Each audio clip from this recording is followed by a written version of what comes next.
वक्रतुंड महाकाय सूर्यकोटि समप्रभ निर्विघ्नं कुरु मे देव सर्व कार्येषु सर्वदा।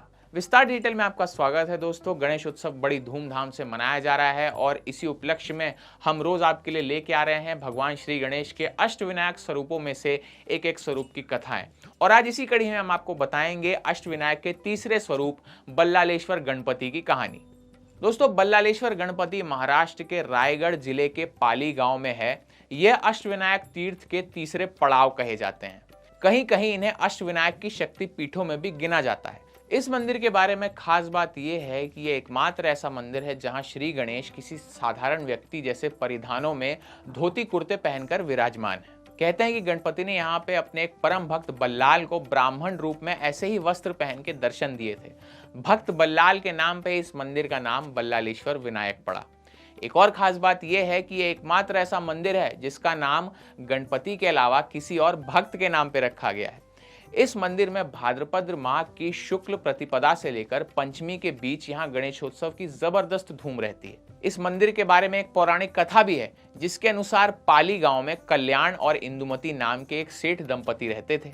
उनका बल्लाल नाम का एक लौता पुत्र था। वो श्री गणेश का परम भक्त था।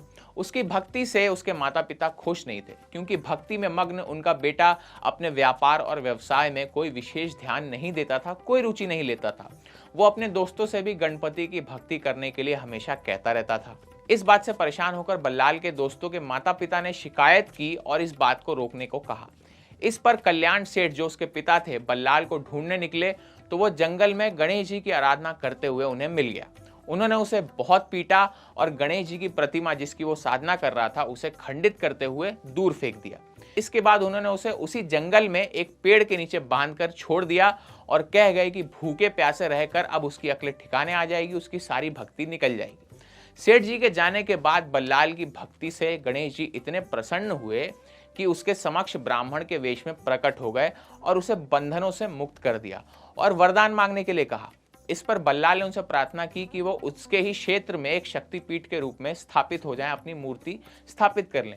तो उसकी इच्छा को पूरा करते हुए गणेश जी एक पाषाण प्रतिमा में बदल गए और अपने आप को उसी गांव में स्थापित कर लिया और तब से वहां पे बल्लालेश्वर विनायक मंदिर बनाया गया।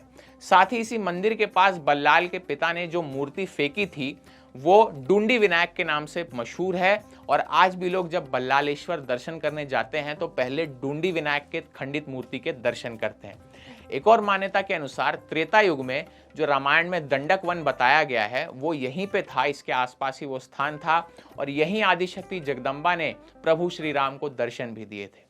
यहाँ से कुछ ही दूरी पर वो स्थान भी बताया जाता है जहाँ सीता हरण के समय रावण और जटायु में महायुद्ध हुआ था। इस मंदिर के आकार की बात करें तो इस मंदिर में गणपति की प्रतिमा पत्थर के सिंहासन पर स्थापित है, पूरब दिशा की ओर मुख की हुई है और 3 फीट ऊंची ये प्रतिमा स्वयंभू है और इसमें श्री गणेश की सूंड बाईं ओर मुड़ी हुई है। प्रतिमा के नेत्रों और नाभि में हीरे जड़े हुए हैं।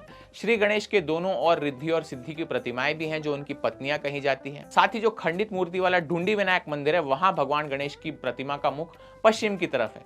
ये बताया जाता है कि बल्लालेश्वर का प्राचीन मंदिर जो है लकड़ी का बना हुआ था, लेकिन कालांतर में इसका पुनर्निर्माण कराया गया और इसमें पाषाण यानी कि पत्थर का उपयोग हुआ।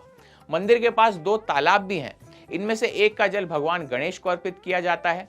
कहते हैं कि ऊंचाई से इस मंदिर को अगर देखा जाए तो ये देवनागरी लिपि के श्री अक्षर की भांति दिखाई देता है। मंदिर में अंदर और बाहर 2 मंडपों का भी निर्माण करवाया गया है।